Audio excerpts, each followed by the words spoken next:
اعوذ باللہ من الشیطان الرجیم بسم اللہ الرحمن الرحیم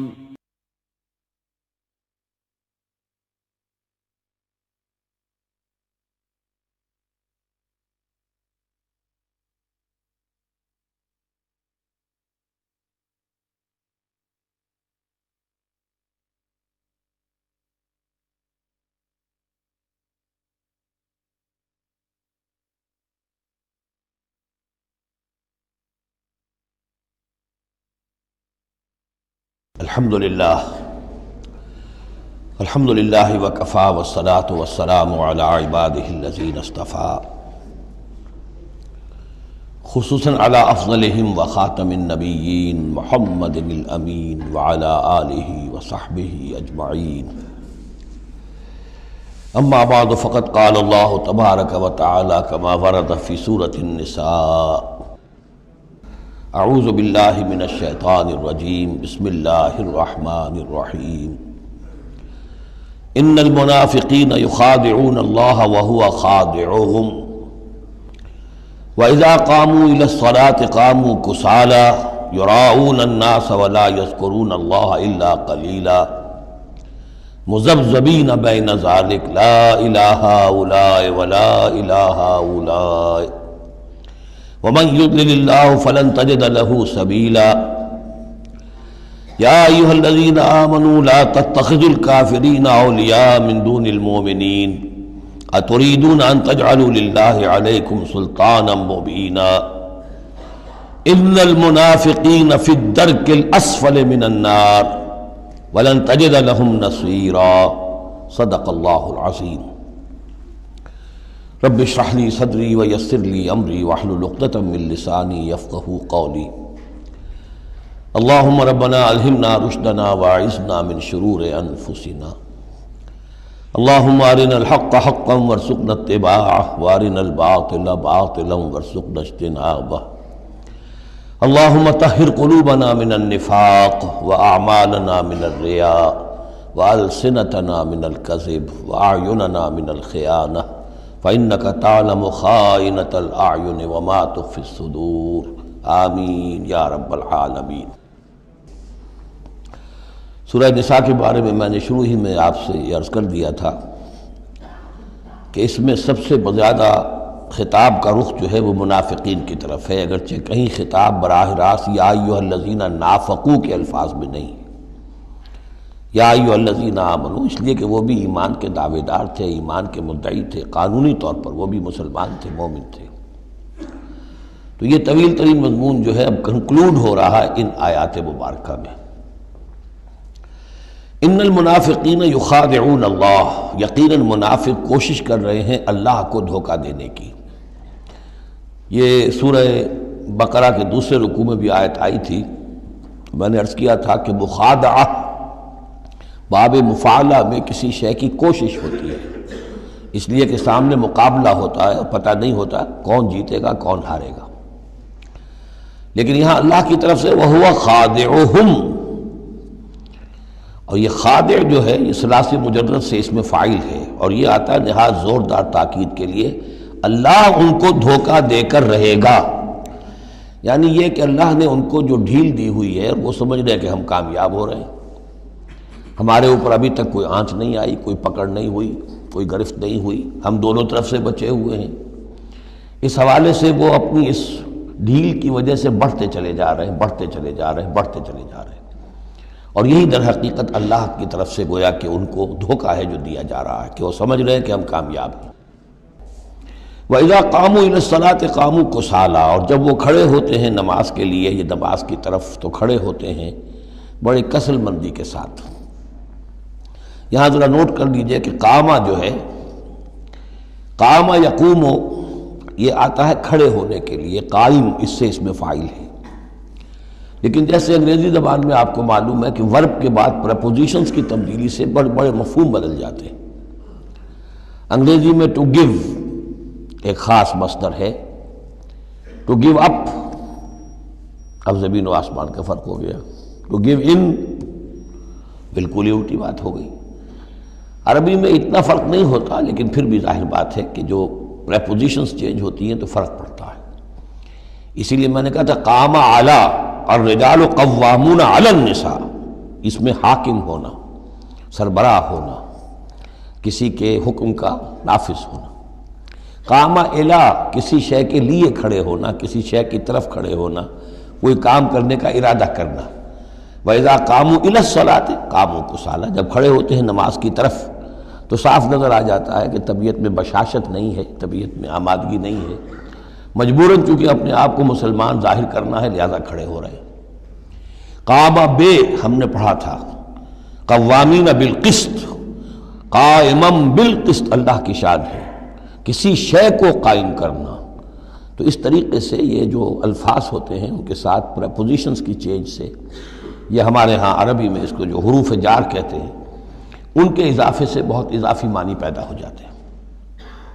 یراؤن الناس ولا یذکرون اللہ الا قلیلا، وہ لوگوں کو صرف دکھانے کے لیے کھڑے ہوتے ہیں، اور حقیقت میں جو ذکر الہی جو نماز کا اصل مقصد ہے، اقیم الصلاۃ علی ذکری، وہ انہیں نہیں حاصل ہوتا مگر بہت تھوڑا سا، کسی وقت کوئی واقعتاً اس بے دھیانی میں بھی ہو سکتا ہے کوئی آیت جو ہے وہ بجلی کے کڑکے کی طرح کڑک کر اور ان کے شعور کے اوپر کچھ نہ کچھ اثرات پیدا کر دے، الا قلیلا، بہت ہی شاذ۔ مذبذبین بین ذالک، یہ اس کے مابین مذبذب ہو کر رہ گئے ہیں، کفر کی طرف یا ایمان کی طرف، یکسو نہیں ہو رہے۔ اس لیے بار بار حضرت ابراہیم کے ساتھ اور حضرت ابراہیم کے تذکرے کے ساتھ حنیف کا لفظ آتا ہے، یکسو ہو جاؤ۔ دنیا میں کفر پر بھی انسان یکسو ہو تو کم سے کم دنیا بن جائے گی اس کی، لیکن یہ کہ اصل میں اگر دنیا اور آخرت دونوں بنانے ہیں تو پھر ایمان کے ساتھ یکسو ہونا ضروری ہے۔ لیکن جو بیچ میں رہیں گے ادھر کے نہ ادھر کے، تو ان کے لیے تو خسرت دنیا والآخرہ، ان کے لیے دنیا اور آخرت دونوں کا گھاٹا اور نقصان ہے۔ لا الہ الا ولا الہ الا، نہ تو یہ ان کی جانب ہے نہ ان کی جانب ہے، نہ ان کے ساتھ یکسو ہیں نہ ان کے ساتھ یکسو ہیں، نہ اہل ایمان کے ساتھ مخلص ہیں نہ اہل کفر کے ساتھ مخلص ہیں۔ وَمَن يُضْلِلِ اللَّهُ فَلَن تَجِدَ سَبِيلًا، اور جسے اللہ ہی نے گمراہ کر دیا ہو، یعنی جس کی گمراہی پر اللہ کی طرف سے مہر تصدیق ثبت ہو چکی ہے، پھر اب اس کے لیے فَلَن تَجِدَ لَهُ سَبِيلًا، اس کے لیے اب کوئی راستہ نہ پاؤ گے۔ یا ایھا الذین آمنوا لا تتخذوا الکافرین اولیاء من دون المؤمنین، یہ مضمون پہلے بھی آ چکا ہے کہ یہ بھی ایک نفاق کی علامت ہے کہ اہل ایمان کو چھوڑ کر کافروں کے ساتھ دوستیوں کی پینگیں بڑھائی جائیں۔ اہل ایمان مت بناؤ کافروں کو اپنے حمایتی اور مددگار اور دوست اور بھیدی مسلمانوں کو چھوڑ کر۔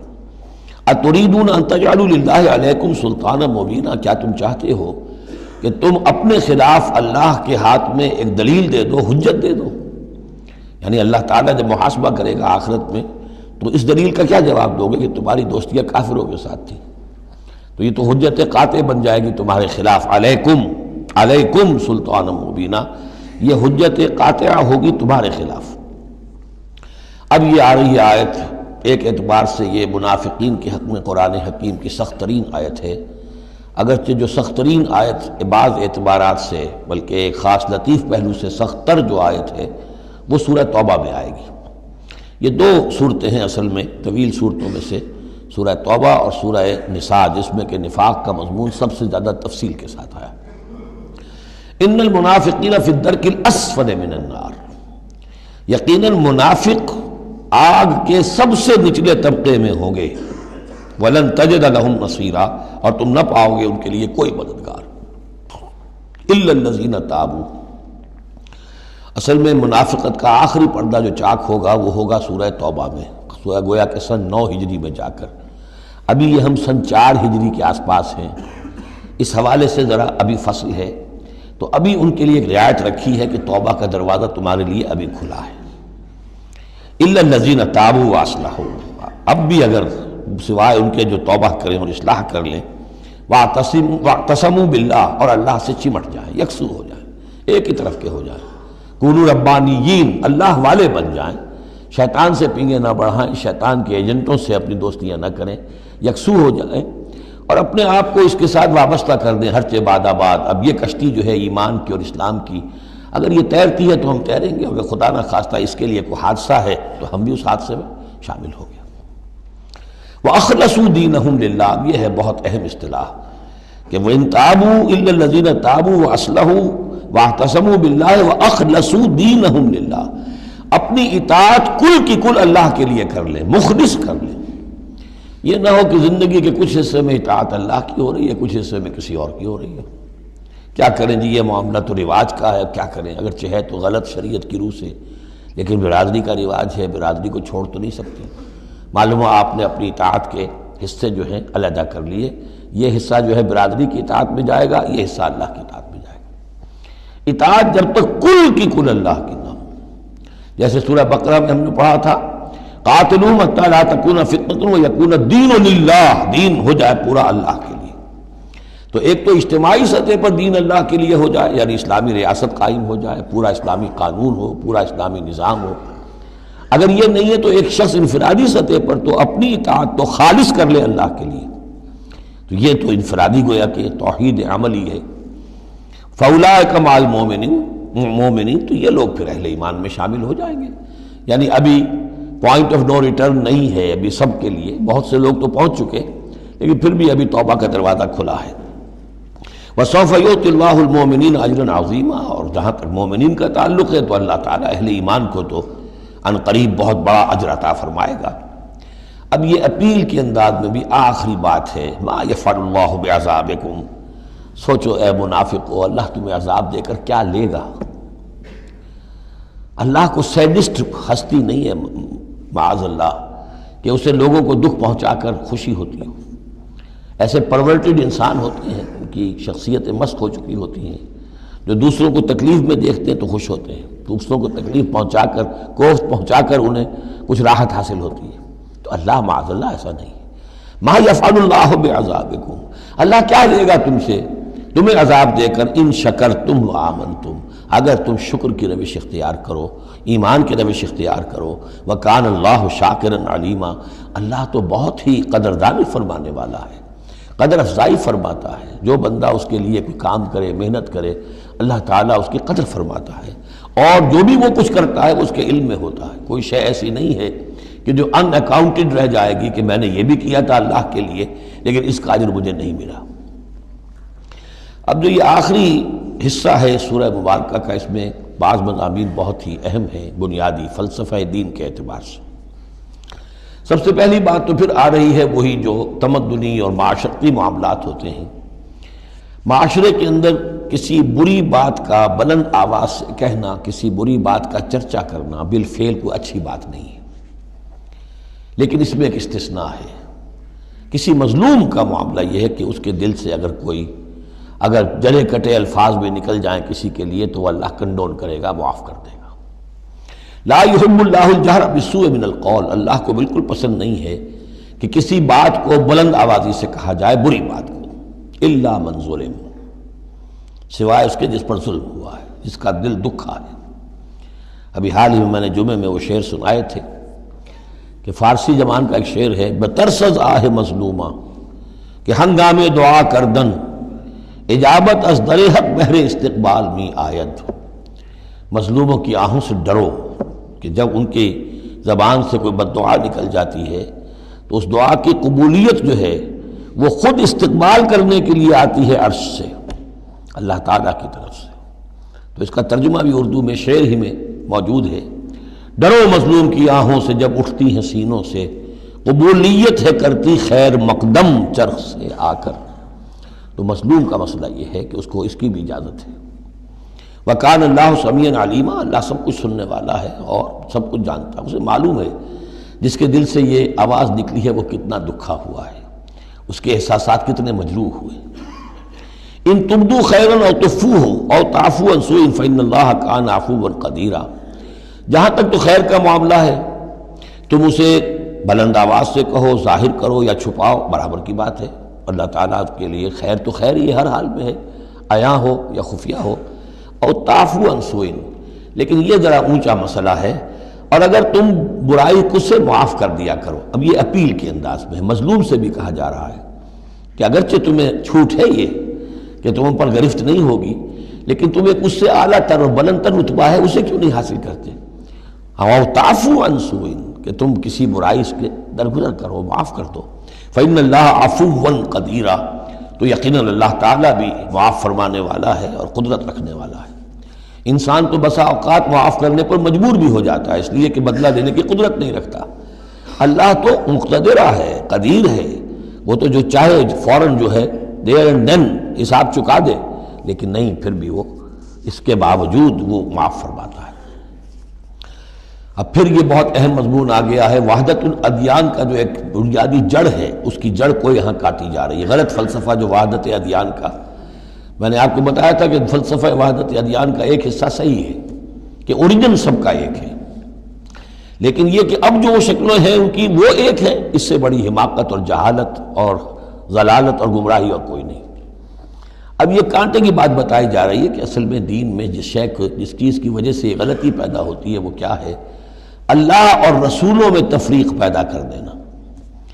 ایک ہے رسولوں میں تفریق کرنا، ایک رسول کو ماننا ایک کو نہ ماننا، ایک ہے اللہ کو علیحدہ کر دینا رسول کو علیحدہ کر دینا۔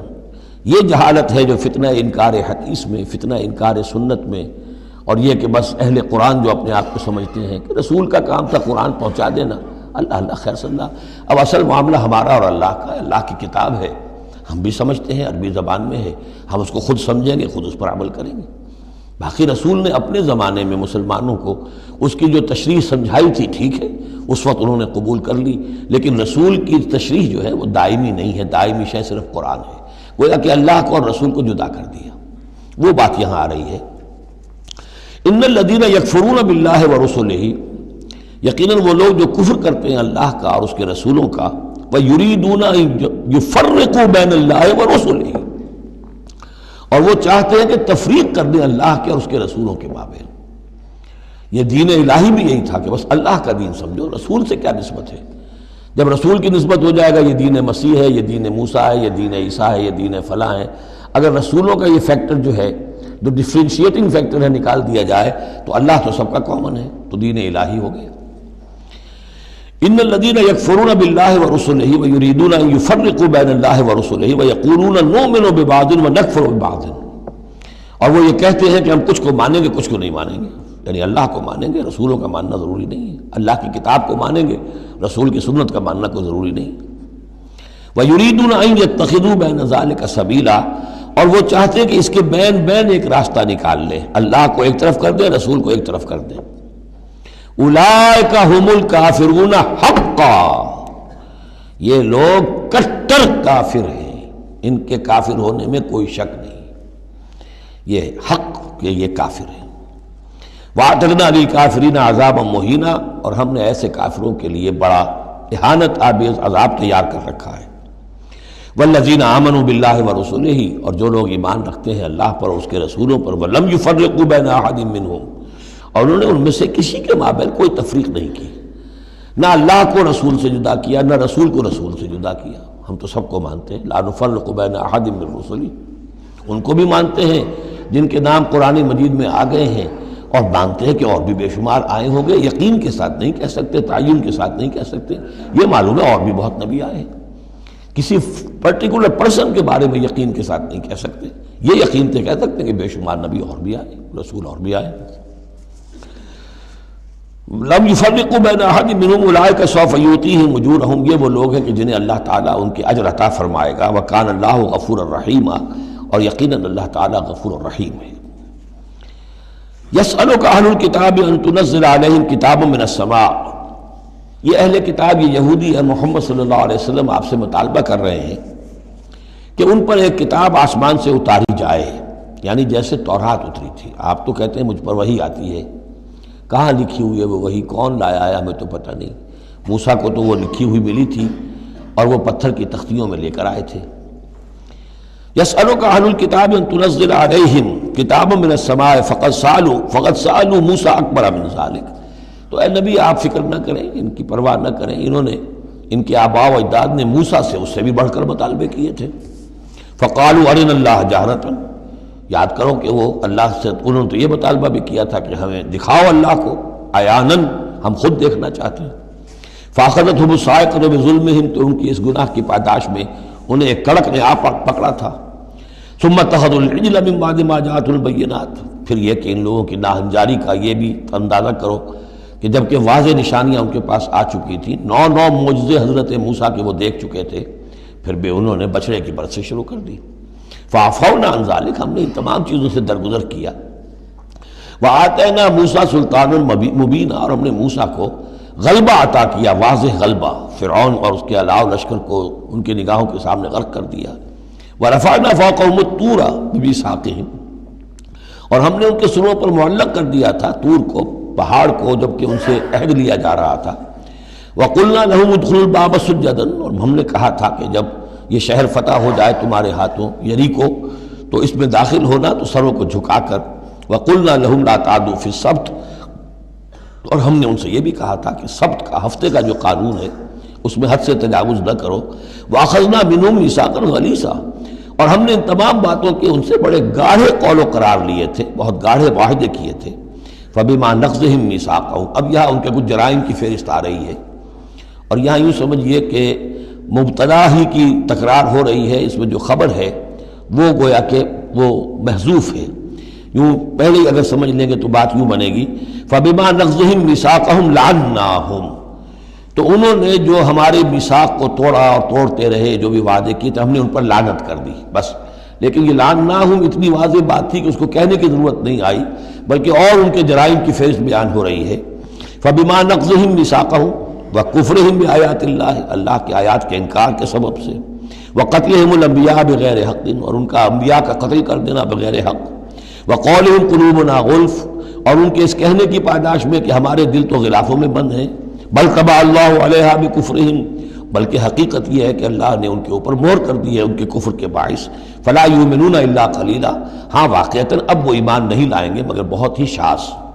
وبکفرہم وقولہم علی مریم بہتانا عظیما، اور بسبب ان کے اس کفر کے جو انہوں نے کیا اور جو انہوں نے مریم پر ایک بہتان عظیم لگایا، حضرت مریم سلام علیہا پر بہتان یہ لگایا کہ یہ زنا کیا ہے اور یہ یوسف نجار کا بیٹا ہے یہ مسیح، اگرچہ ان کے روایات کے مطابق یہ ہے کہ ان کی نسبت تھی، یوسف نجار بڑھئی تھے ایک، ان کے ساتھ حضرت مریم کی نسبت ہو چکی تھی، لیکن وداعی نہیں ہوئی تھی، لیکن وداعی سے پہلے ہی ان کے مابین تعلق ہوا اور یہ بیٹا ہو گیا، تو یہ تو پھر ولد الزنا ہوا۔ یہ تھی اتنی بڑی بات تھی جو وہ کہتے ہیں، اور اس کو باقاعدہ پکچرز بنا کے امریکہ میں چلاتے ہیں، سن آف مین، تم جسے سن آف گاڈ کہتے ہیں وہ سن آف مین ہے۔ اب سن آف مین جو ہے اس کو سمجھ لیجئے کہ اس کا مطلب کیا ہوا، پھر آؤٹ آف ویڈ لاک کی تو آخر ہوا نا، اس کا جو پیدا ہوا اگر حضرت مسیح تو وہ صحیح جائز ولادت سے تو نہ ہوا، اگر انسان کا بیٹا ہے۔ بہرحال اتنے بڑے بڑے بہتان لگائے۔ وَبِكُفْرِهِمْ وَقَوْلِهِمْ عَلَىٰ مَرْيَمَ بُهْتَانًا عَظِيمًا وَقَوْلِهِمْ إِنَّا قَتَلْنَا الْمَسِيحَ عِيسَى ابْنَ مَرْيَمَ رَسُولَ اللَّهِ، اور بسبب ان کے یہ کہنے کہ ہم نے قتل کیا مسیح کو، عیسیٰ ابن مریم کو، رسول اللہ، اللہ کے رسول کو۔ یہ رسول اللہ ان کا لفظ نہیں ہے، یہ اللہ کی طرف سے سائن آف ایکسکلیمیشن کے ساتھ، اچھا ان کا دعویٰ یہ ہے کہ انہوں نے اللہ کے رسول کو قتل کیا، جبکہ رسول تو قتل ہو ہی نہیں سکتا۔ کتب اللہ لأغلبن انا ورسلی، یہ تو اللہ کا فیصلہ ہے، طے شدہ، لکھا ہوا ہے کہ میں اور میرے رسول تو غالب آ کر رہیں گے۔ تو ان کی تو یہ جرتیں ہیں کہ یہ سمجھتے ہیں کہ انہوں نے اللہ کے ایک رسول کو قتل کیا ہے۔ وما قتلوہ وما صلبوہ، ہرگز انہوں نے قتل نہیں کیا، نہ اسے سولی دی، ولکن شبہ لہم، بلکہ اس کی شبیہ بنا دی گئی ان کے لیے، صورت بنا دی گئی، مشابہت کر دی گئی اس کے ساتھ ان کے لیے، کہ انہوں نے جس کو سمجھا ہے کہ وہ مسیح ہے، وہ مسیح نہیں تھا، وہ مسیح کی جگہ کوئی اور تھا، جو انجیل برنباس سے معلوم ہوتا ہے کہ جوڈاس اسکیریوٹ جو کہ حواریین میں سے ایک تھا، ویسے اس کی نیت اور تھی، بد نیتی نہیں تھی، وہ ایک لمبی بات ہو جائے گی، اس کا وقت دورہ قرآن میں نہیں ہے، نیت اس کی کچھ اور تھی، لیکن اس نے گرفتار کرایا تھا، اور اس گرفتاری کے پاداش میں پھر اللہ تعالیٰ نے اس کی شکل جو حضرت مسیح کی بنا دی، اور حضرت مسیح کی جگہ وہ پکڑا گیا اور سولی چڑھا۔ وما قتلوه وما صلبوه ولكن شبه لهم وان الذين اختلفوا فيه لفي شك منه، اور جو لوگ اس کے بارے میں اختلاف میں پڑے ہوئے ہیں وہ شکوک و شبہات میں ہیں، انہیں خود پتہ نہیں کہ ہوا کیا، کیسے ہوا۔ ما لهم به من علم، ان کے پاس اس کے ضمن میں کوئی علم نہیں ہے، الا اتباع الظن، سوائے اس کے کہ اٹکل پچو کے تیر چلاتے ہیں۔ وما قتلوه یقینا، یہ بات یقینی ہے کہ اسے قتل نہیں کیا گیا، وہ قتل نہیں ہوا، وہ صلیب نہیں دیا گیا علیہ الصلاۃ والسلام۔ بل رفع اللہ الیہ، بلکہ اللہ نے اسے اٹھا لیا اپنی طرف۔ وَكَانَ اللَّهُ عَزِيزًا حَكِيمًا، اور اللہ تعالیٰ زبردست ہے، کمال حکمت والا۔ اس کی تفصیل میں آپ کو پہلے بتا چکا ہوں کہ کیا شکل پیش آئی تھی اس باغ میں جہاں حضرت مسیح اپنے حواریین کے ساتھ روپوش تھے، جو کہ تفصیل انجیل برنباس میں ہے۔ وَإِن مِّنْ أَهْلِ الْكِتَابِ إِلَّا لَيُؤْمِنَنَّ بِهِ قَبْلَ مَوْتِهِ، اور نہیں رہے گا اہل کتاب میں سے کوئی بھی مگر اس پر ایمان لا کر رہے گا اس کی موت سے قبل۔ یعنی حضرت مسیح مرے نہیں ہیں، زندہ ہیں، وہ دوبارہ آئیں گے، اور دوبارہ جب آئیں گے تو اہل کتاب میں سے کوئی شخص نہیں رہے گا جو ان پر ایمان نہ لے آئے۔ وَيَوْمَ الْقِيَامَةِ يَكُونُ عَلَيْهِمْ شَهِيدًا، اور قیامت کے دن وہی ان کے خلاف گواہ بن کر کھڑا ہوگا۔ یہ خلاف گواہی وہی آ گئی جو ہم نے پڑھا تھا 41ویں آیت میں، فَكَيْفَ إِذَا جِئْنَا مِن كُلِّ أُمَّةٍ بِشَهِيدٍ وَجِئْنَا بِكَ عَلَىٰ هَٰؤُلَاءِ شَهِيدًا۔ ہر نبی کو اپنی قوم کے خلاف گواہی دینی، لہذا حضرت مسیح علیہ السلام اپنی اس قوم، اپنی امت کے خلاف گواہی دیں گے۔ فَبِظُلْمٍ مِّنَ الَّذِينَ هَادُوا حَرَّمْنَا عَلَيْهِمْ طَيِّبَاتٍ أُحِلَّتْ لَهُمْ۔ تو اللہ تعالیٰ کی ایک سنت یہ بھی ہے کہ کوئی قوم اگر کسی معاملے میں حد سے گزرتی ہے تو اس کو سزا کی ایک شکل یہ بھی ہوتی ہے کہ حلال چیزوں سے بھی محروم کر دیا جائے، حرام کر دی جائیں۔ تو ان لوگوں نے جنہوں نے یہودیت اختیار کی، ان کی اسی غلط روش کے باعث حرمنا علیہم طیبات، ہم نے بعض پاکیزہ چیزیں بھی ان پر حرام کر دیں، احلت لہم، جو کہ اصلاً ان کے لیے حلال تھیں۔ جیسے کہ حضرت یعقوب علیہ السلام نے اگر اونٹ کا گوشت کھانا چھوڑ دیا تھا تو اللہ تعالیٰ تورات میں فرما دیتے کہ بھئی یہ حرام نہیں ہے، یہ تو اسرائیل نے، حضرت یعقوب نے خود کر لیا تھا، لیکن اللہ نے کہا اچھا ٹھیک ہے، ان کی جو ہے یہ سزا رہے، ان پر جو تنگی ہے وہ رہے۔ وَبِصَدِّهِمْ عَنْ سَبِيلِ اللَّهِ كَثِيرًا، اور بسبب ان کے اللہ کے راستے سے رکنے اور روکنے کے، اللہ کے راستے سے رکتے بھی ہیں، روکتے بھی ہیں، تو اس کی وجہ سے اللہ تعالیٰ نے ان کو سزا کے طور پر بعض حلال چیزوں سے بھی محروم رکھا۔ وَأَخْذِهِمُ الرِّبَا، اور پھر ان کے جرائم کی فہرست میں یہ بھی ہے کہ ان کا سود کھانا، وَقَدْ نُهُوا عَنْهُ، اور یہ کہ ہم اسے روک دیے گئے تھے۔ سود ان کی شریعت میں حرام ہے، آج بھی حرام ہے، لیکن وہ یہ سمجھتے ہیں کہ سود کا لین دین یہودیوں کا آپس میں حرام ہے، کوئی یہودی دوسرے یہودی سے سودی لین دین نہیں کرے گا۔ لیکن جنٹائلز کے لیے تو ان کا عام قاعدہ یہ ہے، گوئمز اینڈ جنٹائلز، ان کے لیے کوئی ہم پر لیس علینا فی الامیین سبیل، ہم پر کوئی گرفت ہے ہی نہیں، کوئی ذمہ داری ہے ہی نہیں، ہم جیسے چاہیں کریں، لوٹیں کھسوٹیں، جس طرح چاہیں دھوکہ دیں، اور تو ظاہر بات ہے سود میں تو پھر کوئی قباحت رہی نہیں۔ وَأَخْذِهِمُ الرِّبَا وَقَدْ نُهُوا عَنْهُ وَأَكْلِهِمْ أَمْوَالَ النَّاسِ بِالْبَاطِلِ، اور بسبب ان کے لوگوں کے مال ناحق ہڑپ کرنے کے، وَأَعْتَدْنَا لِلْكَافِرِينَ مِنْهُمْ عَذَابًا أَلِيمًا، اور ان میں سے جو کافر ہیں، جنہوں نے اب کفر کی بھی روش اختیار کر لی ہے، ان کے لیے ہم نے بہت دردناک عذاب تیار کر رکھا ہے۔ لَٰكِنِ الرَّاسِخُونَ فِي الْعِلْمِ مِنْهُمْ وَالْمُؤْمِنُونَ، لیکن جو لوگ ان میں سے پختہ علم والے ہیں، جیسے عبداللہ ابن سلام رضی اللہ تعالی عنہ، اور اہل ایمان جو ہے، جو محمد پر ایمان لائے ہیں صلی اللہ علیہ وسلم، یؤمنون بما انزل الیک وما انزل من قبلک، وہ تو ایمان رکھتے ہیں اس پر بھی جو اے نبی آپ کی طرف نازل کیا گیا، اور اس پر بھی کہ جو آپ سے پہلے نازل کیا گیا۔ والمقیمین الصلاۃ، اور وہ تو نماز کے قائم کرنے والے ہیں، والموتون الزکوٰۃ، اور زکوٰۃ کی ادا کرنے والے ہیں، والمؤمنون باللہ والیوم الآخر، اور ایمان رکھنے والے ہیں اللہ پر بھی اور یوم آخر پر بھی۔ اولئک سنؤتیہم اجرا عظیما، یہ وہ لوگ ہیں کہ جنہیں ہم اجر عظیم عطا فرمائیں گے۔ یہاں بھی آپ دیکھ رہے ہیں کہ ابھی تھوڑی سی گنجائش رکھی جا رہی ہے کہ اہل کتاب میں سے بھی اگر کوئی ایلیمنٹ ہے، کوئی کہیں کونے کھدرے میں پڑا ہوا جس کے اندر فطرت جو ہے ابھی کچھ موجود ہے، سلامتی کسی درجے میں ہے، تو جس طریقے سے بھی ہو، یعنی بچا کھچا بھی اگر اس کان میں کوئی ہیرے کا ٹکڑا پڑا ہوا تو وہ بھی نکل آئے، بجائے اس کے کہ ابھی آخری دروازہ بند کر دیا جائے۔ تو نہ آخری دروازہ ابھی بند کیا منافقین پر اور نہ ان پر کیا۔ لیکن راسخون فی العلم منہم، اب ان میں سے اشارہ کر دیا گیا کہ ان میں سے بھی کچھ ہو سکتے ہیں، باقی اہل ایمان کی روش تو یہ ہے ہی، والمؤمنون یؤمنون بما انزل الیک وما انزل من قبلک والمقیمین الصلاۃ والمؤتون الزکوٰۃ والمؤمنون باللہ والیوم الآخر اولئک سنؤتیہم اجرا عظیما۔ اب جو مقام آ رہا ہے یہ 23ویں رکوع کے شروع میں، یہ ان چند مقامات میں سے قرآن کے جس میں کہ انبیاء اور رسولوں کے ناموں کا گلدستہ آیا ہے۔ مثلا یہاں آپ دیکھیں گے پے بپے بہت سے انبیاء اور رسول کا نام لیے گئے، پھر ان میں سے بعض کی جو اضافی اور شانیں ہیں ان کا بیان کیا گیا، اور پھر بڑی اہم آیت فلسفہ قرآن کے اعتبار سے آگے آئے گی کہ نبوت کا بنیادی مقصد کیا ہے۔ نبوت کا بنیادی مقصد، فلسفہ نبوت، اساسی فلسفہ نبوت۔ انا اوحینا الیک کما اوحینا الی نوح، اے نبی ہم نے آپ کی جانب وحی کی ہے جیسے کہ ہم نے نوح کی طرف وحی کی تھی، والنبیین من بعدہ، اور ان کے بعد بہت سے انبیاء پر کی تھی۔ حضرت شیس علیہ السلام وہ بھی حضرت نوح علیہ السلام، بلکہ یہ تو حضرت نوح سے بھی پہلے کے لوگ ہیں، شیس جو ہیں۔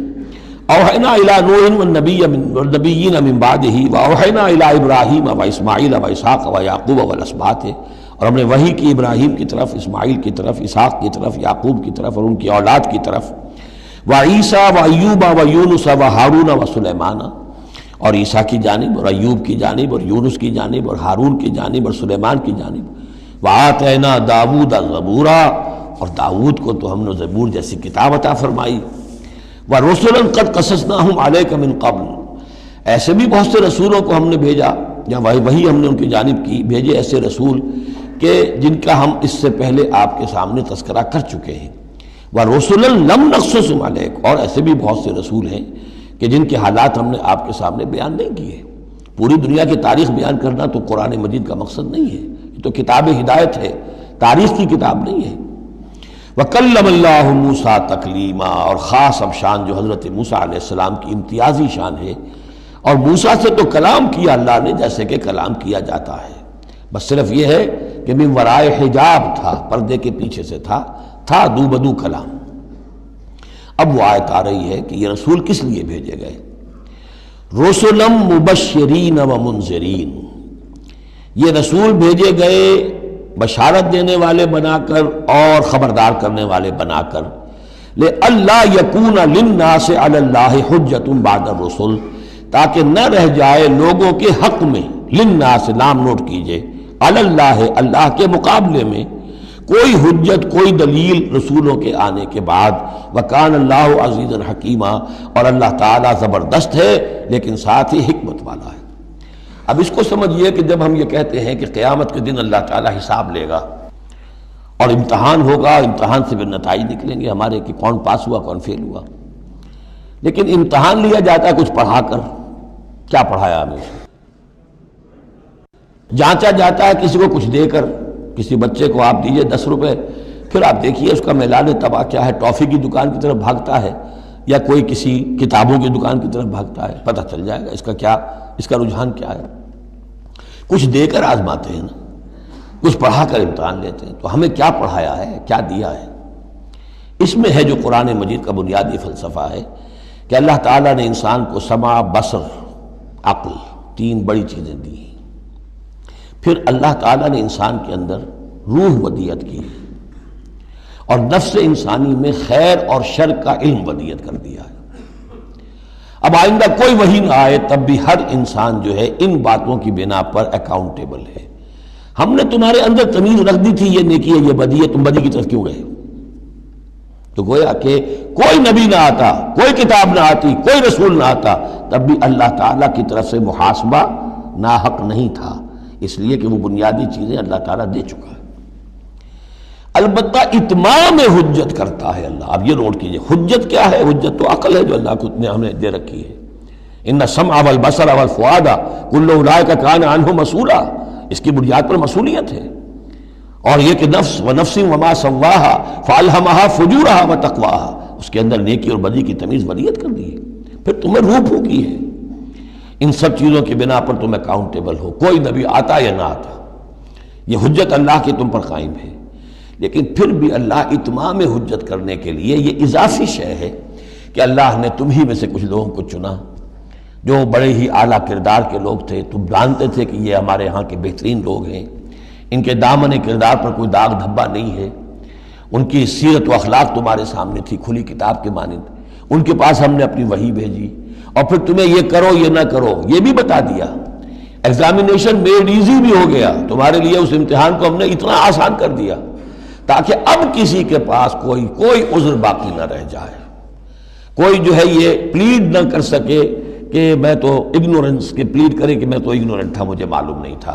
جب رسول آ گئے تو اب کوئی عذر باقی نہیں رہا۔ رسول سے پہلے پھر بھی کوئی شخص کہہ سکتا ہے پروردگار میں ایسے ماحول میں پیدا ہو گیا تھا، وہاں سب کے سب اسی رنگ میں رنگے ہوئے تھے، پروردگار میں اپنے 2 وقت کی روٹی کے دھندے میں ایسا لگا رہا کہ مجھے کبھی ہوش ہی نہیں آئی کہ میں سوچتا، لیکن جب رسول آ جاتے ہیں اور رسولوں کے آنے کے بعد حق مبرہن ہو جاتا ہے اور حق و باطل کے درمیان امتیاز بالکل واضح طور پر قائم ہو جاتا ہے، پھر کوئی عذر باقی نہیں رہتا، کوئی حجت پیش کرنے کے لیے لوگوں کے جانب سے اللہ کے سامنے اللہ کے محاسبے کے مقابلے میں باقی نہیں رہتی۔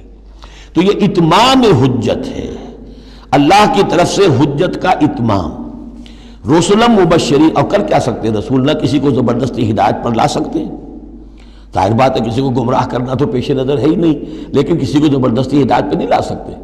ہاں جن کے اپنے اندر کی یہ چیزیں جاگ جائیں گی، متوجہ ہو جائیں گے، اپنے باطن کی حقیقتوں کی طرف دیکھیں گے اور پھر یہ کہ نبی کی بات سنیں گے، اس سے فائدہ اٹھائیں گے، سیدھے راستے پر چلیں گے، ان کے لیے مبشر ہوں گے، بشارت، فراح و ریحان و جنت نعیم۔ اور جو لوگ یہ ہے کہ اس کے بعد بھی اپنی غلط ہی راستوں پر چلتے رہیں گے، تعصب میں، ہٹ دھرمی میں، ضد میں، مفادات میں، چودراہٹوں کی وجہ سے، ان کو خبردار کریں گے کہ اب تمہارے لیے بدترین انجام جو ہے جہنم تیار ہے۔ تو رسولوں کا بنیادی فنکشن یہی ہے، تبشیر اور انذار، مبشرین و منذرین۔ کس لیے؟ لے اللہ یکونا، تاکہ نہ رہ جائے، للناس، لوگوں کے پاس، لوگوں کے حق میں، اللہ، اللہ کے مقابلے میں، یعنی اللہ کی حجت، اللہ کے محاسبے کے مقابلے میں، حجت، کوئی حجت، کوئی عذر، کوئی بہانہ باقی نہ رہے بعد الرسل، رسولوں کے آنے کے بعد۔ وکان اللہ عزیز حکیمہ، اللہ عزیز ہے، بغیر رسولوں کے بھی محاسبہ کرے، اختیار اس کا مطلق ہے، حکیم ہے، اس نے یہ نظام بنایا ہے اپنے محاسبہ اخروی کے لیے۔ اب اس میں البتہ ایک بات اور نوٹ کر دیجئے، یہ بڑی تفصیل سے میں نے یہ چیزیں لکھی ہوئی ہیں اپنی ایک کتاب میں، نبی اکرم صلی اللہ علیہ وسلم کا مقصد بعثت، کہ ایک بنیادی مقصد رسالت کا وہ تو یہ ہے، اور ایک تکمیلی مقصد ہے رسالت کا جو محمد الرسول اللہ پر جا کر کامل ہوا ہے صلی اللہ علیہ وسلم، وہ ہے لِيُظْهِرَهُ عَلَى الدِّينِ كُلِّهِ۔ انہوں نے بھی کام شروع کیا یہیں سے، یا ایھا النبی انا ارسلناک شاہدا ومبشرا ونذیرا وداعیا الی اللہ باذنہ وسراجا منیرا۔ بنیادی حیثیت تو وہی آپ کی بھی وہی ہے، لیکن اس کے اوپر تکمیلی حیثیت کیا ہے؟ هو الذی ارسل رسولہ بالہدی ودین الحق لیظہرہ علی الدین کلہ۔ یہ آپ کی امتیازی شان ہے۔ لیکن اللہ یشہد بما انزل الیک انزلہ بعلمہ، اللہ تعالیٰ اس پر گواہ ہے کہ جو کچھ اس نے نازل کیا ہے نبی آپ کی طرف، وہ اس نے علم کیا ہے، اس نے نازل کیا اپنے علم سے۔ والملائکۃ، اور فرشتے اس پر گواہ ہیں، یشہدون۔ وکفیٰ باللہ شہیدا، اور ویسے تو اللہ تنہا بھی گواہ کے لیے، گواہ ہونے کے اعتبار سے کافی ہے۔ ان الذین کفروا وصدوا عن سبیل اللہ قد ضلوا ضلالا بعیدا۔ اب محمد کے آنے کے بعد صلی اللہ علیہ وسلم پھر بھی جو لوگ کفر پر اڑے رہے اور رکے رہے اور روکتے رہے اللہ کے راستے سے دوسروں کو، وہ تو پھر بہک گئے ہیں، بھٹک گئے ہیں، ضلالا بعیدا، اور یہ اپنے بھٹکنے میں اور بہکنے میں، گمراہی میں بہت دور نکل گئے۔ ان الذین کفروا وظلموا لم یکن اللہ لیغفر لهم۔ اب یہ لوگ جنہوں نے کفر کیا ہے، جو اڑ گئے ہیں کفر پر اور جو اس شرک پر اور ناحق جو راستہ ہے اس کے اوپر جم گئے ہیں، لم یکن اللہ لیغفر لهم، اب اللہ کا یہ طریقہ نہیں ہوگا کہ انہیں معاف کر دے، اللہ انہیں اب ہرگز بخشنے والا نہیں ہے۔ ولا لیہدیہم طریقہ، اور نہ یہ کہ انہیں کسی راستے کی ہدایت دے، الا طریقہ جہنم، سوائے ایک راستے کے، اور وہ جہنم کا راستہ ہے۔ اب تو وہی کھلی ہوئی ہے شاہراہ، اسی پر یہ بگٹر دوڑتے رہیں، خالدین فیہا، وہ اس میں ہمیشہ ہمیش رہیں گے، ابدا، ہمیشہ ہمیش۔ وکان ذلک علی اللہ یسیرا، اور یہ اللہ پر بہت آسان ہے۔ دیکھیے اس کو مقابلے میں لائیے، ما یفعل اللہ بعذابکم، اللہ کیا کرے گا تمہیں عذاب دے کر، لیکن اس سے یہ نہ سمجھے کہ اللہ عذاب نہیں دے گا۔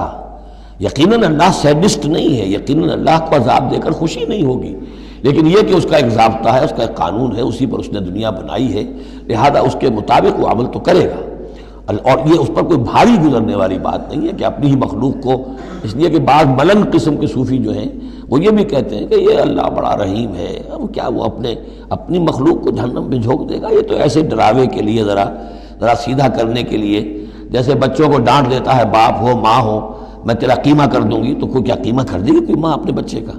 لیکن یہ تو اصل میں صرف ڈراوا ہے اور کچھ نہیں، لیکن یہ بات صحیح نہیں ہے۔ اسی لیے اللہ تعالیٰ کہتا ہے کہ کان ذالک علی اللہ یسیرا، اللہ کے لیے یہ بہت آسان ہے، بہت ہلکی بات ہے اس کے لیے۔ یا ایھا الناس، اب یوں سمجھیے کہ کنکلوڈنگ حصہ جو ہے سورہ مبارکہ کا، یا ایھا الناس قد جاءکم الرسول بالحق من ربکم فآمنوا خیرا لکم. اس عبارت میں جو زور ہے میں نے کوشش کی ہے کہ میں اسے اپنی آواز کے ذریعے سے واضح کروں. اے لوگوں تمہارے پاس آ چکا ہے رسول حق کے ساتھ، یعنی اب تم یہ نہیں کہہ سکو گے کہ رسول نہیں آیا ہمیں پتہ نہیں تھا. You won't be able to plead ignorance. یہ نہیں کہہ سکتے کہ ہمیں معلوم نہیں تھا، ہم پر بات کھولی نہیں گئی، ہم پر بات واضح نہیں ہوئی. یہ بہانہ ختم ہو گیا اب محمد کے آنے کے بعد. یا ایھا الناس قد جاءکم الرسول بالحق من ربکم فآمنوا خیرا لکم. ایمان لے آؤ یہی تمہارے لیے بہتر ہے، بلکہ صحیح ترجمہ ہوگا اسی میں تمہاری خیریت ہے. وَإِن تَكْفُرُوا فَإِنَّ لِلَّهِ مَا فِي السَّمَاوَاتِ وَالْأَرْضِ. اور کفر پر اڑے رہو گے تو اللہ تعالیٰ کا کیا بگاڑ لو گے؟ آسمانوں اور زمین میں جو کچھ ہے وہ اللہ ہی کا ہے. وَكَانَ اللَّهُ عَلِيمًا حَكِيمًا. اللہ علیم ہے حکیم ہے. یا اہل الکتاب لا تغلوا فی دینکم. اے کتاب والو اپنے دین میں غلو نہ کرو. وَلَا تَقُولُوا عَلَى اللَّهِ إِلَّا الْحَقَّ. اور اللہ کی طرف کوئی شے منسوب نہ کرو سوائے اس کے جو درست ہو اور حق ہو. جھوٹ بولنا ہے تو بازی بارش بابا ہم بازی. جھوٹ بولنا ہے خود بولو. خدا پر جھوٹ جڑنا اللہ نے یہ کہا، یہ تو گویا کہ یوں سمجھیے کہ بازی بارش بابا ہم بازی والی بات ہو گئی. لا تقولوا علی اللہ الا الحق انما المسیح عیسی ابن مریم رسول اللہ. دیکھو مسیح عیسیٰ ابن مریم اللہ کے رسول تھے، یہ حیثیت ان کی ہے. الوہیت میں کوئی حصہ نہیں ہے، وہ خدا کے بیٹے نہیں ہیں، رسول اللہ ہے.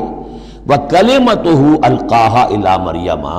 اور اس کا ایک کلمہ ہے کہ جو اس نے ڈالا مریم پر، یعنی مریم کی رحم میں جو حمل ہوا ہے حضرت عیسیٰ کا وہ اللہ کے کلمہ کن کی طرف فعل ہوا ہے. ایک جو فزیکل جو بھی حصے ہیں کسی عمل کے، اب کسی بھی انسان کی ولادت میں ایک حصہ باپ کا ہے ایک حصہ ماں کا ہے، لیکن حضرت مسیح علیہ السلام کی ولادت میں ماں والا حصہ تو پورا موجود ہے. حمل ہوا ہے، 9 مہینے آپ اپنے رحم میں رہے حضرت مریم سلام علیہا کے، لیکن یہ کہ باپ والا حصہ نہیں ہے. تو اللہ تعالیٰ کے ہاں جہاں پر بھی کوئی اس طرح کا لنک جو ہے جو میٹیریل لنکس ہیں جو وہ اگر کہیں ٹوٹا ہے تو کن، اللہ کا ایک کن جو ہے، اللہ کا ایک امر، وہ وہاں پر کفایت کرتا ہے. اس معنی میں اللہ تعالیٰ کے کلمے ہیں. کلمتہ القاہا الی مریم اور روح منہ. اور ایک خاص روح ہے اللہ کی طرف سے، یعنی روح تو ویسے سب کی اللہ کی طرف سے ہے، لیکن یہ کہ روحوں کے بڑے اونچے مراتب بھی ہیں. ایک روح محمدی ہے جس کو ہم عام طور پر ہمارے علماء نور محمدی کہتے ہیں. وہ نور محمدی کیا ہے؟ روح محمدی. اس لیے کہ روح جو ہے نورانی شے ہے. ملائکہ بھی نور سے پیدا ہوئے ہیں اور انسانی جو ارواح ہے وہ بھی نور سے پیدا ہوئی ہیں. جنات نار سے پیدا ہوئے ہیں. حیوانات اور انسان کا بھی حیوانی جسم جو ہے یہ مٹی اور پانی سے پیدا ہوا ہے. سیدھی بات ہے. تو چونکہ ارواح جو نورانیاں ہیں تو وہ نور تو ہے. تو حضور کی نور، حضور کی روح اس کی اپنی شان ہے. حضرت عیسیٰ کی نور کا نور اور ان کی روح ان کی اپنی شان. روح منہ فآمنوا باللہ ورسولہ. پس ایمان لاؤ اللہ پر اور اس کے رسولوں پر. ولا تقولوا ثلاثہ. اور دیکھو تثلیث کا عقیدہ مت گھڑو. یہ نہ کہو کہ 3 ایک میں 3 3 میں ایک، الوہیت 3 میں ہو گئی، 3 اقنوم ہے. انتہوا خیرا لکم. باز آ جاؤ اسی میں تمہاری خیریت ہے. انما اللہ الہ واحد. جان لو اللہ تو ایک ہی الہ واحد ہے، تنہا ہے. سبحانہ ان یکون لہ ولد. وہ پاک ہے اس سے کہ اس کے کوئی بیٹا ہوتا یا اولاد ہوتی. لہ ما فی السماوات و ما فی الارض. آسمانوں اور زمین میں جو کچھ ہے اسی کا ہے، اس کی ملکیت ہے. وکفی باللہ وکیلا. اور اللہ کافی ہے بطور کارساز. لن یستنکف المسیح ان یکون عبدا للہ. مسیح کو تو اس میں ہرگز کوئی عار نہیں ہے کہ اس کو کہا جائے کہ وہ اللہ کا بندہ ہے. اس کو تو اللہ کے بندہ ہونے میں اسے اپنی شان محسوس ہوگی. جب ہم کہتے ہیں وَنَشْهَدُ أَنَّ مُحَمَّدًا عَبْدُهُ وَرَسُولُهُ تو یہ عبدیت کی شان تو اور بلند و بالا ہے، رسالت سے بھی اوپر ہے. یہ ایک علیحدہ مسئلہ ہے، پھر کبھی اس کو بیان کروں گا. تو لن یستنکف المسیح ان یکون عبدا للہ. یہ کوئی بات ان کے لیے کوئی عار کی نہیں ہے کہ وہ اللہ کے بندے ہوں. بل الملائکۃ المقربون. اور نہ ہی جو ملائکہ مقربین ہیں انہیں اس میں کوئی عار ہے کہ انہیں اللہ کا بندہ سمجھا جائے. سب بندے ہیں. وَمَن يَسْتَنْكِفْ عَنْ عِبَادَتِهِ وَيَسْتَكْبِرْ، اور جو کوئی بھی عار سمجھے گا اللہ کی بندگی میں اور استکبار کرے گا، تکبر کرے گا، فَسَيَحْشُرُهُمْ إِلَيْهِ جَمِيعًا، تو پھر اللہ تعالیٰ ان سب کو اپنے پاس لے آئے گا، جمع کرے گا۔ فَأَمَّا الَّذِينَ آمَنُوا وَعَمِلُوا الصَّالِحَاتِ، تو جو لوگ ایمان لائے ہوئے ہوں گے اور جنہوں نے نیک عمل کیے ہوں گے، فَيُوَفِّيهِمْ أُجُورَهُمْ، تو انہیں ان کے پورے اجر دے گا، پورے وَيَزِيدُهُمْ مِنْ فَضْلِهِ، اور خاص اپنے فضل سے انہیں مزید دے گا، بونس بھی دے گا۔ آپ آخری جو ٹپ کر دیتے ہیں کسی کو، کسی نے کام کیا اچھا کیا ہے تو اسے انعام دیتے ہیں، اپنے فضل سے اور نوازے گا۔ وَأَمَّا الَّذِينَ اسْتَنكَفُوا وَاسْتَكْبَرُوا، اور جنہوں نے عبدیت کے اندر کوئی عار محسوس کی تھی اور تکبر کیا تھا، فَيُعَذِّبُهُمْ عَذَابًا أَلِيمًا، ان کو وہ عذاب دے گا بہت زبردست اور بہت دردناک۔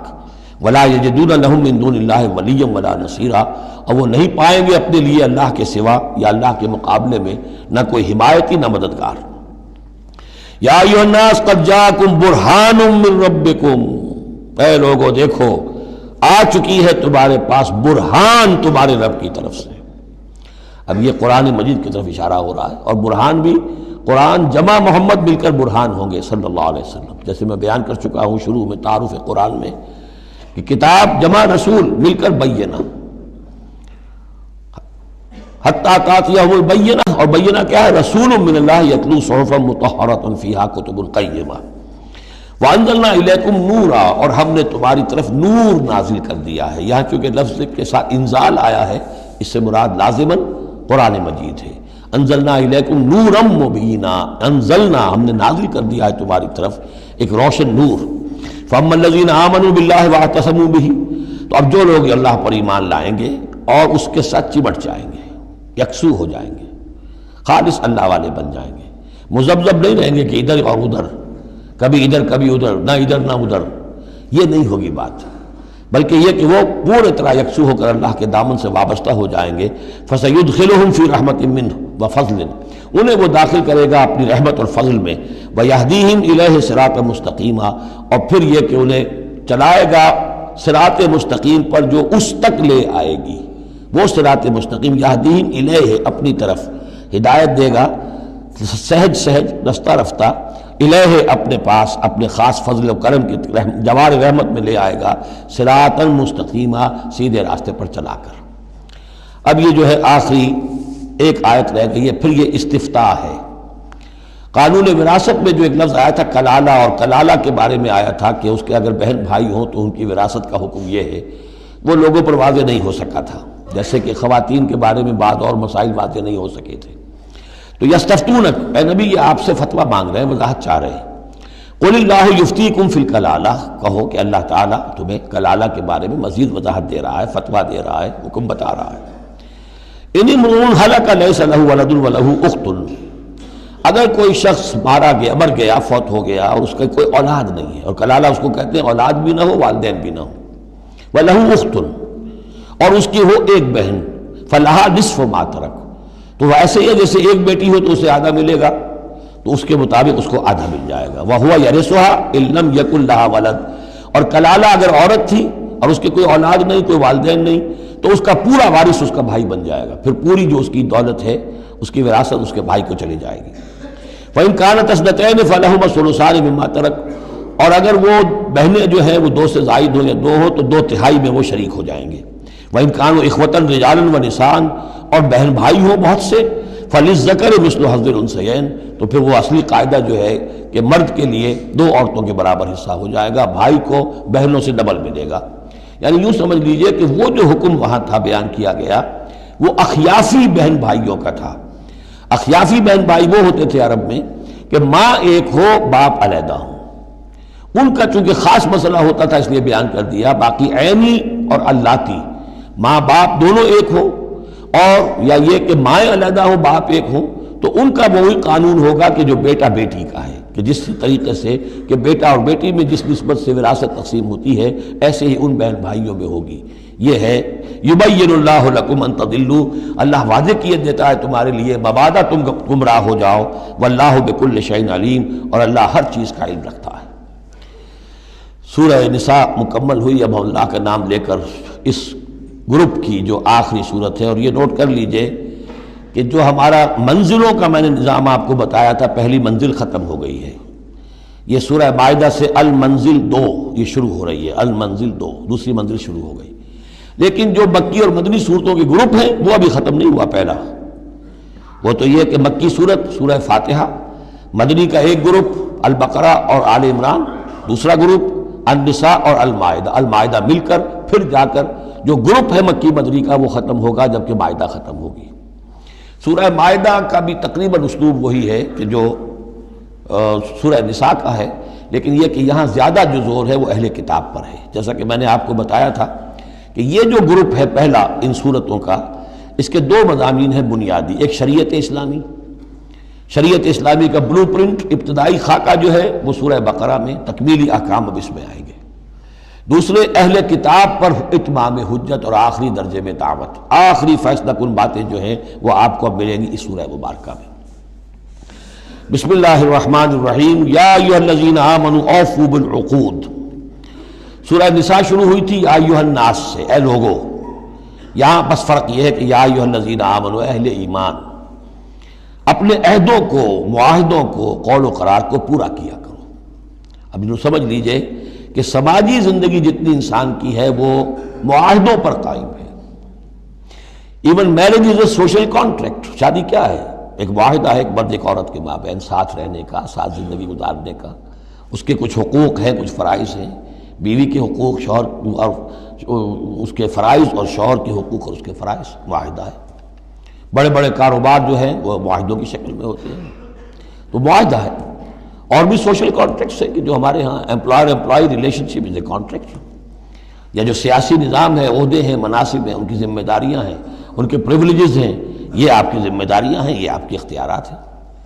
تو ایک ہی شے اگر پوری ہو جائے، اوفوا بالعقود، جو بھی عقد ہو، عقد کہتے ہیں گرہ کو، عقدہ کہتے ہیں، عقدہ گرہ، عقد ہے کوئی چیز بند گئی، بس طے ہو گئی، فیصلہ ہو گیا، وہ عقود ہے۔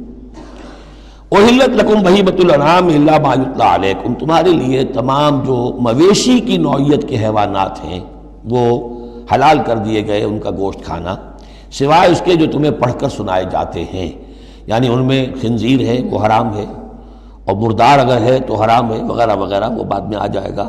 لیکن باقی جو مویشی وہ ہوش نہیں، شیر چیتا جو وحشی ہیں یہ نہیں، جو مویشی قسم کے، ہرن ہے، نیل گائے ہے، اور اس طرح کی چیزیں جو بھی ہیں کہ جو عام طور پر وہ گوشت خور نہیں ہے بلکہ یہ کہ سبزے کے اوپر ان کا گزارا ہوتا ہے، یہ ساری چیزیں جو ہیں یہ تمہارے لیے حلال کی گئی ہیں۔ غیر محل الصید وانتم حرم، ایک تم پر پابندی ہے کہ اگر حج کے لیے احرام باندھا ہوا ہو یا عمرے کے لیے تو تم اس میں اس حالت میں شکار نہیں کر سکتے۔ ان اللہ یحکم ما یرید، یہ اللہ کا اختیار ہے، وہ فیصلہ کرتا ہے، حکم دیتا ہے جو چاہتا ہے۔ یا ایھا الذین آمنوا لا تحلوا شعائر اللہ ولا الشہر الحرام ولا الہدی ولا القلائد ولا عامین البیت الحرام، اہل ایمان مت بے حرمتی کرو اللہ کے شعائر کی، مت حلال کر لیا کرو، بے حرمتی کر دیا کرو اللہ کے شعائر کی، اور نہ حرمت والے مہینوں کی، اور نہ ہدی کے جانوروں کی، جو جانور لے کے جائے جاتے تھے کعبے کی طرف حج کے لیے یا عمرے کے لیے ساتھ لے کر جاتے تھے، ولا القلائد، اور ان کے گلوں کے اندر پٹے ڈال دیے جاتے تھے علامت کے طور پر کہ اب یہ کعبے کی طرف جا رہے ہیں، ولا عامین البیت الحرام، اور نہ وہ حاجی لوگ کہ جو بیت حرام کی طرف چل رہے ہیں، قصد کر رہے ہیں، جا رہے ہیں، اب وہ بھی ان کی بھی ایک نسبت ہو گئی ہے کہ یہ سفر کر رہے ہیں تو اللہ کے گھر کے مسافر ہیں۔ جیسے کہ وہاں آپ نے دیکھا ہوگا جو گئے ہیں کہ انہیں وہ کہتے ہیں مرحبا بضیوف الرحمن، کہ مرحبا ان لوگوں کو کہ جو رحمان کے مہمان ہیں، یعنی حاجی جو یہاں آئے ہیں وہ اصل میں اللہ کے مہمان ہیں، اللہ میزبان ہے۔ تو اب ان کے لیے یہ ہے کہ ان کی بے حرمتی نہ ہو، حتیٰ کہ عزت نہ ہو۔ یبتغون فضلا من ربہم ورضوانا، یہ سب جو ہیں اللہ تعالیٰ کی فضل کی اور اس کے اپنے رب کے رضوان کی تلاش میں ہیں، اس کی کوشش میں جا رہے ہیں۔ وَإِذَا حَلَلْتُمْ فَاصْطَادُوا، ہاں جب تم احرام کھول دو، حلال ہو جاؤ، تو یہ حلال ہو جانا ایک اصطلاح ہے جب کہ احرام کھل گیا، فَاصْطَادُوا، پھر تم شکار کرو، تمہیں کھلی چھوٹ ہے، ساری پابندیاں احرام کی حالت کی ہیں۔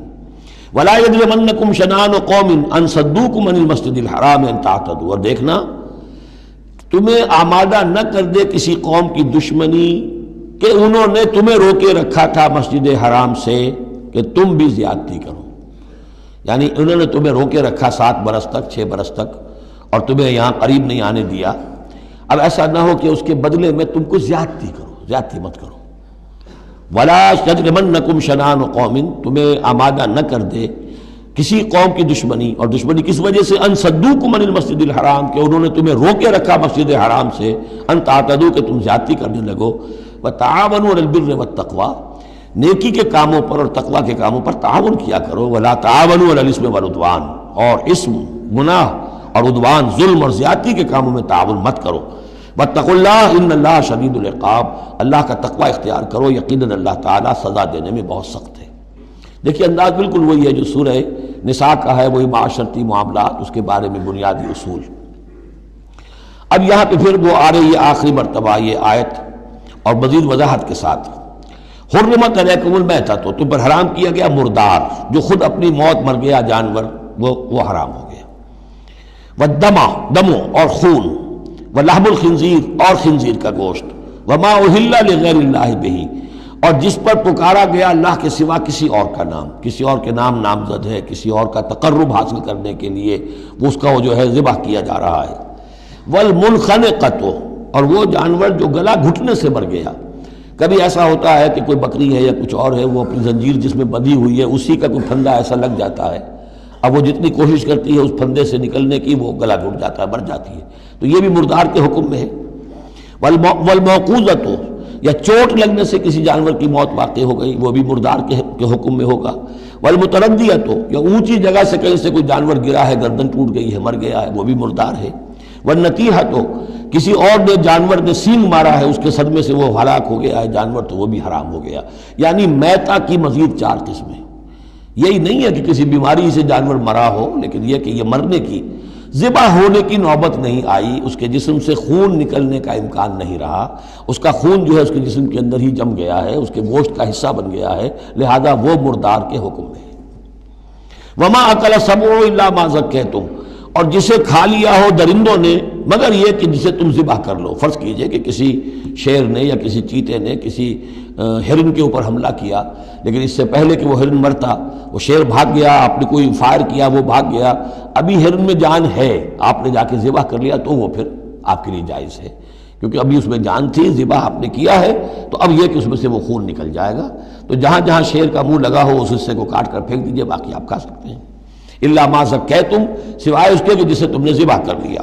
وما ذبح علی النصب، اور یہ بھی تمہارے لیے حرام کیا گیا کہ تم استھانوں پہ جا کر ذبح کرو، یہ خاص جگہ ہے، یہ خاص جو ہے وہ کسی ولی اللہ کا بازار ہے، وہاں جا کے ذبح کرنا، یا کسی دیوتا یا دیوی کا کوئی استھان ہے، وہ بھی اب حرام ہو گیا۔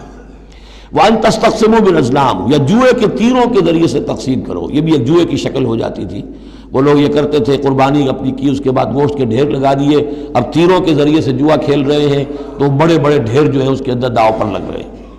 ذالکم فسق، یہ تمام چیزیں جو ہیں گناہ کے کام ہیں۔ الیوم یئس الذین کفروا من دینکم، دیکھو اب یہ کافر لوگ تمہارے دین سے مایوس ہو چکے ہیں، یعنی یہ سمجھ چکے ہیں کہ نظام تو اب اللہ ہی کا رہے گا۔ اب یہاں پر چونکہ سورہ مائدہ جیسا کہ میں نے اس کی آخری صورتوں میں سے ہے، لہذا اب انہیں یہ تو توقع نہیں ہے کہ اسلام کا راستہ روک سکیں گے، لیکن وہ یہ ضرور چاہیں گے کہ اس قسم کی چیزیں تمہارے اندر جاری رہیں، اس طرح کی چیزیں جیسے ہمارے ہاں بھی ہندوانہ اثرات چلتے رہے بہت عرصے تک، اب بھی چل رہے ہیں۔ تو الیوم یئس الذین کفروا من دینکم، تمہارے دین سے تو وہ مایوس ہو چکے ہیں کہ اب یہ دین تو انہی کا ہوگا اور ہمارا دین ختم ہوا۔ فلا تخشوہم واخشونی، تو اب ان سے مت ڈرو، مجھ سے ڈرو۔ الیوم اکملت لکم دینکم، آج کے دن میں نے تمہارے لیے تمہارے دین کی تکمیل فرما دی ہے۔ واتممت علیکم نعمتی، اور تم پر اتمام فرما دیا ہے اپنی نعمت کا۔ ورضیت لکم الاسلام دینا، اور تمہارے لیے میں نے پسند کر لیا ہے ہمیشہ ہمیش کے لیے میرے ہاں پسندیدہ اور مقبول دین صرف اسلام ہے۔ فمن اضطر فی مخمصۃ، اب یہ جو حکم دیا گیا تھا یہ چیزیں حرام ہیں، تو لیکن کوئی شخص اگر اضطرار میں آ جائے، شدید فاقہ ہے، بھوک ہے، جان نکل رہی ہے، غیر متجانف لاسم، اس میں گناہ کی طرف کوئی رجحان نہ ہو، کوئی شرارت دل کے اندر نہ ہو کہ میں نے واقعی یہ سور حرام ہے لیکن ذرا چکھ کے دیکھنا ہی ہے آج تو کیسا ہے، نہیں، جان پر بنی ہوئی ہے لیکن اس قسم کا خیال کوئی نہ ہو۔ فإن اللہ غفور الرحیم، تو اللہ تعالیٰ غفور اور رحیم ہے۔ یسألونک ماذا أحل لهم، اے نبی آپ سے پوچھتے ہیں کہ ان کے لیے کیا کچھ حلال ہے، قل احل لکم الطیبات، تمہارے لیے سب پاکیزہ چیزیں حلال کر دی گئیں. وما علمتم من الجوارح مکلبین تعلمونہن مما علمکم اللہ، اور جو تم چھوڑتے ہو اور سدھاتے ہو شکاری جانوروں کو، جنہیں تم چھوڑتے ہو شکار کے لیے، انہیں تم نے سدھایا ہے، سکھایا ہے اس میں سے کہ جو اللہ نے تمہیں سکھایا ہے. فَكُلُوا مِمَّا أَمْسَكْنَا عَلَيْكُمْ، تو اب وہ اگر جا کر آپ نے کتا چھوڑا ہے، اس نے خرگوش کو پکڑ لیا ہے یا کسی اور جانور کو، فَإِنْ أَمْسَكْنَا عَلَيْكُمْ، اگر انہوں نے روکے رکھا ہے تمہارے لیے اس شکار کو تو اس کو کھاؤ. وَاذْكُرُوا اسْمَ اللَّهِ عَلَيْهِ، اس پر اللہ کا نام لو.